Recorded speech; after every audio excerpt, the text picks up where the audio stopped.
Kasi ano yan, yun nga eh, ang hirap din i-explain.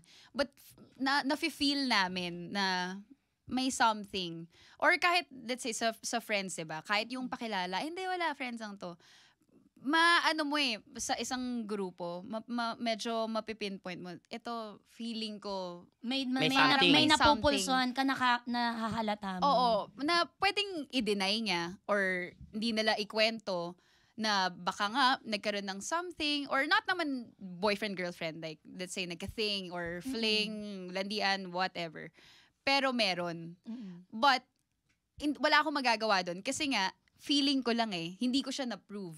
So andun lang siya, nasa utak ko lang na nagle-linger lang siya until ma-prove ko na tama ako. Tama yung hinala ko. Na Yung meron kutob nga. iba rin Oo. Tapos yan, so may mga little, yan eh, pakonti-konti. Hindi naman yung isang bagsakan eh. Yes. Pwedeng from, ayun, biglang, busy. Nag-effort magbihis. Strike one.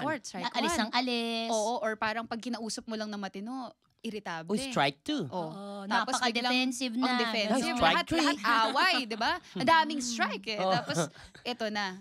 So, yun lang. Nag-disconnect. So, my point is, red flag.